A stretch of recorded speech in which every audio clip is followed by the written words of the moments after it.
मूर्ख दिखना एक कलात्मक विज्ञान है।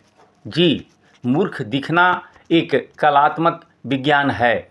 मूर्ख दिखना और मूर्ख होना दोनों अलग अलग और विपरीत विषय है। मूर्ख होना अच्छी बात नहीं है, लेकिन मूर्ख दिखना एक उत्कृष्ट कला है, एक उत्कृष्ट मनोविज्ञान है और एक उच्च स्तरीय कौशल भी है। किसी के द्वारा अपने को मूर्ख दिखाना भी किसी को मूर्ख बनाना होता है। यह जीवन के हर क्षेत्र में लागू है, सभी परिस्थितियों और सभी काल के लिए सही भी है। इसी मूर्ख दिखने की कला को कुछ विद्वान भावनात्मक बुद्धिमत्ता इमोशनल इंटेलिजेंस कहते हैं और कुछ विद्वान सामाजिक बुद्धिमत्ता सोशल इंटेलिजेंस भी कहते हैं। तो सबसे पहले हम यह समझते हैं कि यह भावनात्मक बुद्धिमत्ता और सोशल बुद्धिमत्ता सामाजिक बुद्धिमत्ता क्या है।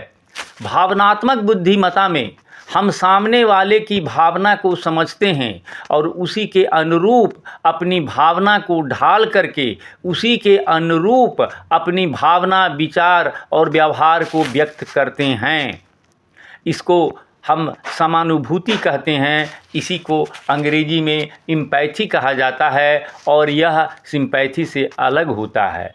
सिंपैथी में, सहानुभूति में हम उसके प्रति दया भाव या उसकी बातों को समझने का प्रयास करते हैं, लेकिन समानुभूति में, एम्पैथी में हम अपने को उसी के स्थान पर रह करके उसकी भावनाओं, विचारों और व्यवहार को समझते होते हैं। यह महत्वपूर्ण बात है, इसे समझ लेना चाहिए। मूर्ख लोगों के साथ स्वयं को आपको भी उसी स्तर पर लाना होगा, दिखाना होगा, ताकि वो आपको अपना समझ सकें, अपना मान सकें। लेकिन जब आपको मूर्खता दिखाने में आपका संदर्भ बिंदु समाज होता है, मतलब जब आप व्यक्ति से बात कर रहे हैं तो भावनात्मक बुद्धिमत्ता काम आ रही है, लेकिन जब आप समाज को टारगेट किए हैं, समाज में लक्ष्य प्राप्त करना चाहते हैं, तो ऐसी बुद्धिमत्ता को, समाज को ध्यान में रखने की बुद्धिमत्ता को सामाजिक बुद्धिमत्ता कहते हैं। यह अवधारणा सबसे पहले डेनियल गोलमैन ने दी थी और कार्ल अल्ब्रेcht ने सामाजिक बुद्धिमत्ता की अवधारणा दी। इसे आप अलग से अध्ययन कर सकते हैं। तो यहाँ सवाल यह उठता है, सबसे बड़ा सवाल यह है कि यह मूर्खता क्या है। यह मूर्खता अज्ञान की अभिव्यक्ति है। यह मूर्खता अज्ञान की उपज है।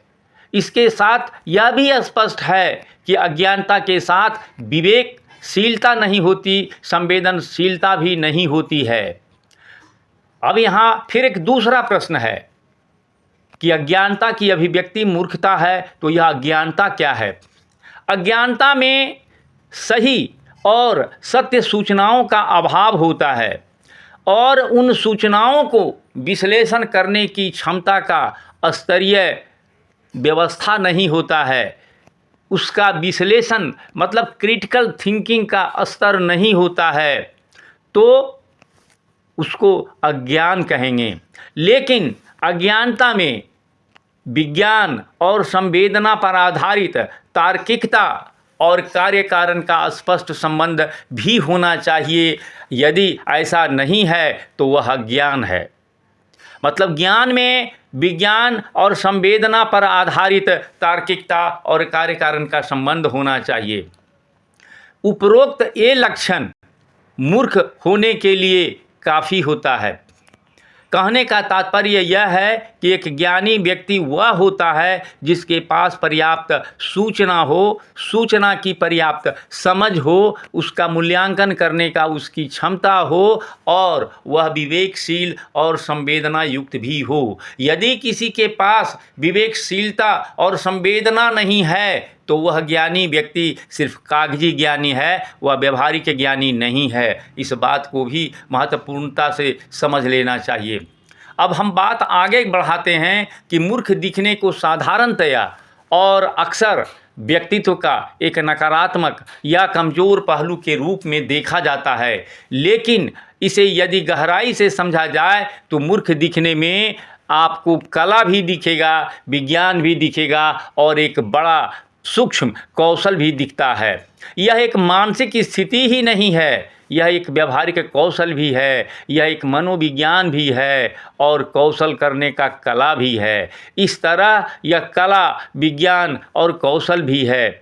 तो यहाँ मैं मनोविज्ञान की बात कर रहा हूँ। तो मनोविज्ञान क्या होता है? मनोविज्ञान मन का विज्ञान होता है। मनोविज्ञान मानव की भावनाओं, विचारों और व्यवहारों का विज्ञान होता है। मनोविज्ञान में मानव की हम 3 चीज़ों का, भावना, विचार और व्यवहार का समन्वित अध्ययन करते हैं। मूर्ख दिखने का उपयोग एक व्यक्ति अपनी स्थितियों को संभालने के लिए करता है, किसी संघर्ष से उलझने से बचने के लिए करता है और लोगों का समानुभूति लेने के लिए करता है और मानसिक शांति बनाए रखने के लिए करता है। मतलब मूर्ख दिखने का जो उपयोग है, कोई व्यक्ति अपनी स्थिति को संभालने, संघर्षों से बचने, समानुभूति उत्पन्न करने और मानसिक शांति बनाए रखने के लिए करता है। मूर्ख दिखने की कला और विज्ञान का उपयोग और प्रयोग करके आप अपने जीवन लक्ष्य को आसानी से पा सकते हैं। एक राजनेता ही नहीं, एक सामाजिक नेता भी इस कला और विज्ञान का निपुण प्रयोग करता होता है और इसी कारण वह जनमत का नेतृत्व कर पाता है। लोग उसकी बातों से सहमत होते हैं, उसको नेतृत्व प्रदान करते हैं। कहने का तात्पर्य यह है कि नेतृत्व समान बहुमत का मत पाने के लिए सब कुछ समझते हुए भी बहुमत का, सामान्य जनमत का स्तर पर आकर के अभिव्यक्ति वो व्यक्त करता है, व्यवहार करता है और यह मूर्ख दिखने का सफल और कुशल तरीका ही वहाँ तक पहुँचाता है। तो मूर्ख दिखने का विज्ञान इसलिए कहा गया क्योंकि मनोविज्ञान आज शरीर पर, विचारों, भावनाओं, व्यवहारों पर की गई प्रतिक्रियाओं के लिए अध्ययन करता है, वैज्ञानिक अध्ययन करता है। आधुनिक संवेदी सेंसिटिव यंत्रों के सहारे ऐसा जांचा परखा गया है। मूर्ख दिखने का विज्ञान तब स्पष्ट होता है जब यह केवल बाहरी आचरण और व्यवहार तक सीमित नहीं है, इसके पीछे एक गहरी मनोवैज्ञानिक प्रक्रिया होती है। इस तरह मूर्ख दिखना एक रणनीतिक निर्णय होता है, एक स्ट्रेटेजिक डिसीजन होता है जो आपको तनावपूर्ण और चुनौतीपूर्ण स्थितियों में फंसे बिना अपनी प्रतिष्ठा और अपनी गरिमा बनाए रखने में सहायता करता है और आपको विजयी भी बनाता है, सफल बनाता है। मूर्ख दिखने की कला में एक व्यक्ति जानबूझकर अपनी बुद्धिमत्ता को छिपाकर दूसरों के मन के अनुकूल होकर उसमें भ्रम पैदा करता है। इस स्थिति में एक व्यक्ति अपनी स्थिति को सम्मानजनक और सुरक्षित बनाए रखता है और दूसरों को असहज किए बिना अपनी समझ और ज्ञान का उपयोग करता है। यह व्यवहारिक कला एक व्यक्ति को अति संवेदनशील स्थितियों में सम्मानजनक और सुरक्षित तरीके से बाहर निकलने में मदद करता है। इससे आप अनावश्यक बहस और विवाद से दूर रह सकते हैं। मतलब आपको कोई मूर्खतापूर्ण बात लग रही है तो आप उससे सहमति जताकर उस स्तर पर आकर उसके ज्ञान को महत्व देते हुए आप बहस या विवाद से दूर रह सकते हैं। इसीलिए कहा जाता है कि किसी की सफलता में सामान्य बुद्धिमत्ता, जनरल इंटेलिजेंस का योगदान 80% तक नहीं होता है, मात्र 10-20% तक होता है। और जो सफलता प्राप्त करते हैं उसमें उनका इमोशनल इंटेलिजेंस, उनका सोशल इंटेलिजेंस का योगदान 80% तक होता है। कहने का मतलब आपको सफलता प्राप्त करने के लिए सूचनाओं के अलावा मूर्ख दिखने की कला का, विज्ञान का, कौशल का स्पष्ट अध्ययन करना चाहिए, करना होगा। मूर्ख दिखना ही इन बुद्धिमताओं मतलब भावनात्मक बुद्धिमता और सामाजिक बुद्धिमता का महत्वपूर्ण आधार है। मूर्ख दिखने में यह भी महत्वपूर्ण है कि दूसरों की धारणाओं और भावनाओं को कैसे नियंत्रित और उसको अपने अनुरूप किया जाए, ताकि सामने वाला आपको एक निश्चित दृष्टिकोण से देखे और समझे और आपको अपना खास समझ ले।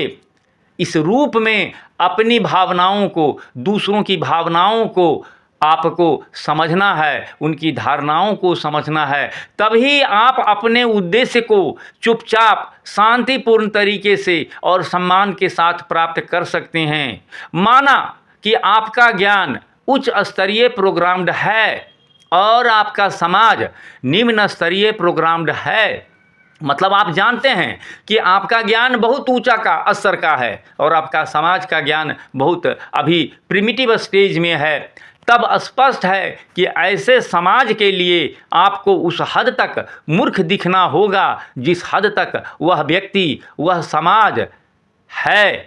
तब ही आपकी और उस समाज की फ्रीक्वेंसी, कंपन, जो दोलन होता है, समान होगी और तब आप उसकी बातों को समझ पाएंगे और वो आपकी बात को समझ पाएंगे। इसमें भी आपको उस हद तक मूर्ख दिखना होगा, इसके लिए आपको उस हद तक मूर्ख दिखना होगा, तभी उनसे संवाद हो पाएगा, अन्यथा संवाद ही नहीं हो पाएगा। अक्सर आपको समाज में अनेक महत्वपूर्ण मोड़ पर अनेक विवादों से बचने के लिए मूर्ख दिखना पड़ता है। आप अपने जीवन के कई प्रसंग को ध्यान से देखेंगे, आप अपने को मूर्ख दिखाकर समाज में व्याप्त अनेक जटिलताओं, आडंबरों से संबंधित विवादों से बचा सकते हैं और वैसी स्थिति को संभाल भी सकते हैं।